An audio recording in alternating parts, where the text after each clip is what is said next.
Hello guys, இன்னைக்கு நம்ம ஓப்போல Reno 16ங்கிற சீரிஸில் பார்க்க போகிறோம். மார்க்கெட்டில் ஒரு 60K பட்ஜெட்டில் ஒரு நல்ல மொபைல் அப்படின்னா ஒரு கேமரா மொபைல்னா ஓப்போ ரெனோ 16 பார்க்குறோம். இந்த மாடலை பொறுத்த வரைக்கும் பார்த்தீங்கன்னா உங்களுக்கு நிறைய ஸ்பெஷல் இருக்கும். ஃபஸ்ட்டு நம்ம டிசைனை பற்றி பார்க்கலாம். டிசைன் நார்மலாக ஒரு மொபைலில் பார்த்தீங்கன்னா பேசிக்காக ஒரு ஒயிட்டு கலர் அந்த மாதிரி ஒரு கலரில் இப்படி மேட்டாக ஒன்று கொடுத்துருப்பாங்க. இதில் பார்த்தீங்கன்னா 3D பாப் பிளானட் டிசைன் கொடுத்துருப்பாங்க. இந்த டிசைனை பொறுத்த வரைக்கும் பார்த்தீங்கன்னா டாப்லேயோ பாட்டம்லேயோ சைட்லேயோ வந்து பார்க்குறப்போ ஒரு 3D அனிமேஷன் லுக் கொடுக்கும். ப்ளஸ் பார்த்தீங்கன்னா உங்களுக்கு நார்மலாக ஒரு ஐஃபோனில் கொடுக்குற மாதிரி இல்லை ஒரு ஸ்னாப் கீ ஒன்று கொடுத்துருப்பாங்க. இந்த ஸ்னாப் கீயை பற்றி பார்த்தீங்கன்னா உங்களுக்கு ஒரு சைலண்ட் போட்டதாக இருக்கட்டும், ப்ளஸ் பார்த்தீங்கன்னா உங்களுக்கு ஒரு ஃப்ளாஷ் லைட் ஆன் பண்ணணும் அப்படின்னா மேலே இந்த மாதிரி நோட்டிஃபிகேஷனில் நீங்கள் எடுத்து ஆன் பண்ணுற மாதிரி தான் இருக்கும்.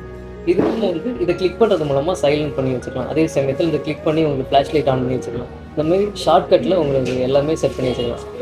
ப்ளஸ் பார்த்தீங்கன்னா உங்களுக்கு 50 MBயில் ஒரு டெலிஃபோட்டோ போர்ட்ரேட் கேமரா கொடுத்துருப்பாங்க. இது மூலமாக ஒரு கூட்டத்திலேயோ ஒரு 5-6 பேர் இருக்க இடத்துலையோ உங்களுக்கு ஸ்பெஷலாக உங்களை மட்டுமே தனித்துவமாக காணிக்கிற மாதிரி இருக்கும். இந்த மொபைலில் பார்த்தீங்கன்னா ஸ்னாப் ட்ராகன் 7 Gen 4 இருக்கிறதுனால ஒரு கேமிங் சப்போர்ட்டாக இருக்கட்டும், ப்ளஸ் மல்டி டாஸ்க் பண்ணுறீங்க அதுக்கு பார்த்தீங்கன்னா உங்களுக்கு நல்லா ஃபாஸ்ட்டாகவே இருக்கும். அதுவும் இல்லாமல் இந்த ட்ரினிட்டி இன்ஜின் ஒன்று கொடுத்துருக்காங்க. இந்த இன்ஜின் என்ன பண்ணணும்னா உங்களுக்கு ஒரே டைமில் மல்டியாக யூஸ் பண்ணாலும் லேகிங் இல்லாமல் ஸ்மூத் ப்ளே கொடுக்கும். இந்த மொபைலை பர்ச்சேஸ் பண்ணணும்னா நாகர்கோவில் கூட்டுறவு பிரான்ச்சில் உள்ள வசந்த் விசிட் பண்ணி உங்களோட ஆர்டர் ப்ளேஸ் பண்ணிக்கோங்க.